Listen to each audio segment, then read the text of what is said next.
माझ्या मुलाला फक्त आणि फक्त ऑक्सिजनची गरज होती. 108 आली असती तर आज माझा मुलगा हयात असता. हिंदू हृदय सम्राट बाळासाहेब ठाकरे महाराष्ट्र समृद्धी महामार्गाच्या पहिल्या टप्प्याचं लोकार्पण होऊन 3 वर्ष पूर्ण होत आहेत. समृद्धी महामार्गावर आज घडीला दररोज सरासरी 42,078 वाहनं प्रवास करतात. हा महामार्ग लोकांसाठी खुला करण्यात आला तेव्हापासून या महामार्गावर 4,762 अपघात झालेत आणि या अपघातांमध्ये 314 जणांचा मृत्यू झालाय. अहिल्यानगरच्या नवनागापूर इथल्या संतोष आजबे यांच्या 17 वर्षांच्या मुलाचा विवेक आजबे याचा समृद्धी महामार्गावरच्या अपघातात मृत्यू झाला. मे 2025 मध्ये ही घटना घडली. गाडी चालली होती, ॲज इट इज गाडी डायरेक्ट ड्रायव्हरचं म्हणणं असं आलं की बिंगली, राऊंड अप झाला आणि गाडी डिवायडरचा तो साईडचा पॅनल आहे त्याच्यावर आदळली.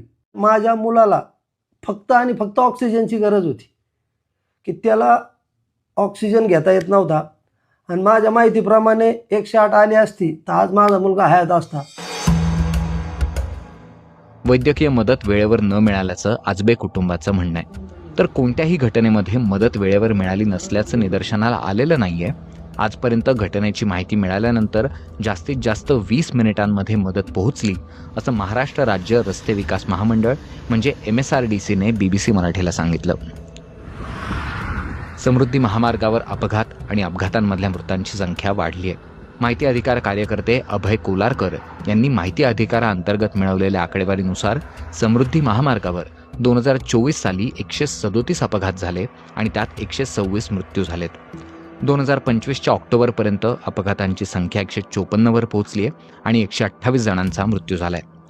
रस्ते सुरक्षाविषयक काम करणाऱ्या परिसर या संस्थेनं समृद्धी महामार्गाची पाहणी केली होती. रोड डिझाईन इश्यू जो आहे तो आम्हाला त्याच्यात असा जाणवलेला आहे. कल्वर्ट सेक्शन्स भरपूर आहेत समृद्धी महामार्गाला.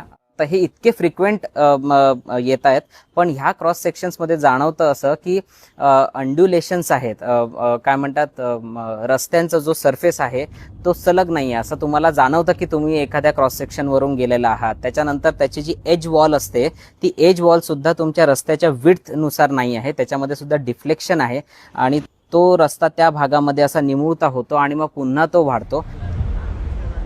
पावसाळी अधिवेशनात लक्षवेधी सूचनेला उत्तर देताना मंत्री दादा भुसे यांनी इंटेलिजंट ट्रॅफिक मॅनेजमेंट सिस्टीम बसवण्याविषयी सांगितलं होतं. ITMS प्रणालीच्या माध्यमातून आता या संपूर्ण समृद्धी महामार्गांवर प्रत्येक वाहनाने किती